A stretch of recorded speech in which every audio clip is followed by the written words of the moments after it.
weighing in on the Democrats calling for Representative John Conyers to resign after the sexual harassment scandals hit Capitol Hill. He says that they are false. The Ethics Committee launching an official investigation into him. And just want to play a soundbite for you, Geraldo. This is Democrat Congresswoman Kathleen Rice calling for Conyers to resign, making a point, by the way, that Pete has been making. But first, I want you to take a listen to this.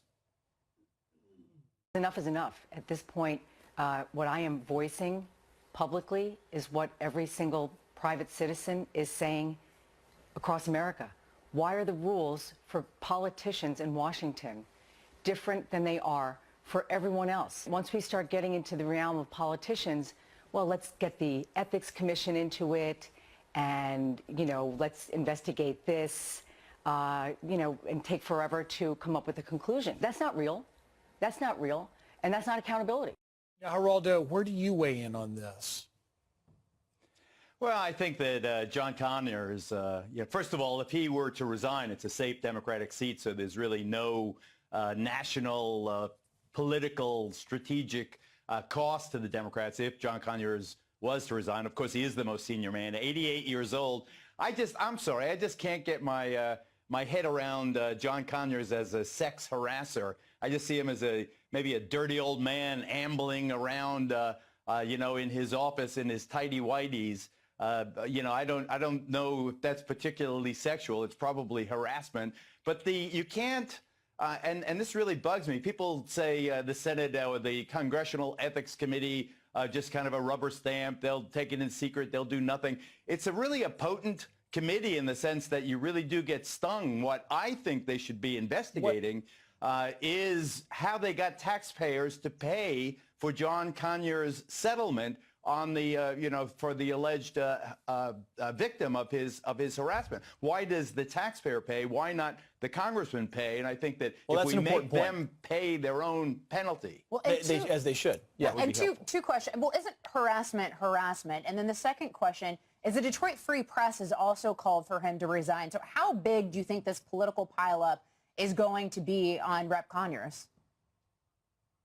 Excellent question, Lisa. What is harassment? We're hearing sex harassment. There's a tidal wave of allegations of sexual harassment. Now, we know, like with Bill Cosby or with Harvey Weinstein, these allegations are of rape, crime. We know in the case of Judge Roy Moore that the allegation is that he's a child sex predator. We know that what that is. Now, what is harassment exactly? Is that what if someone has bitter feelings against an ex-boyfriend or a bad but calling people into your office in your boxers is like not normal stuff. But wait, Geraldo, just to clear the air here a little bit, you're not giving a pass now to Conyers if he did do what in this new environment, which is what may have been acceptable some years ago, clearly not today. My point, Griff, is that if everything is sex harassment, then nothing is sex harassment. Sex harassment, as it's designed in the workplace, is when a superior is in some way getting over on a subordinate, using his power, usually it's a he, but sometimes a she, using power to lever themselves into some kind of sexual reward for whatever it is their largesse. I'm not sure what Conyers did or did not do.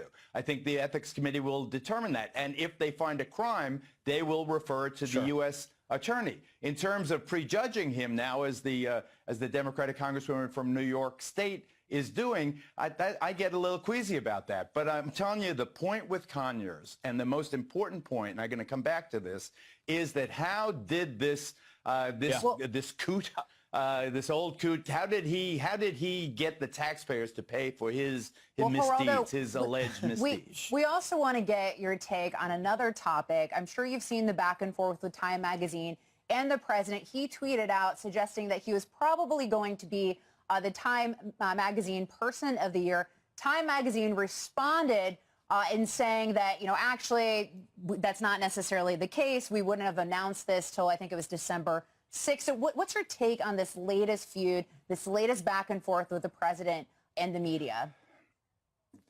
To me, it's another big distraction. What the hell? I don't know why the president, is always punching down why he's picking fights that are meaningless. But when you're the president, aren't you always punching down, Geraldo? I mean, there's no one higher than you, so of course you're punching down. And this is part. Is he not litigating the way the media does business at some level? I don't know how the media at some level is doing business, though, Major. I don't know what exactly this process is. All I know is Time Magazine says that they keep deep secrets as to who the man of the year is. Maybe the president suspected he wasn't going to get it 2 years running. I don't know, but all I know is that we've got bigger fish to fry here.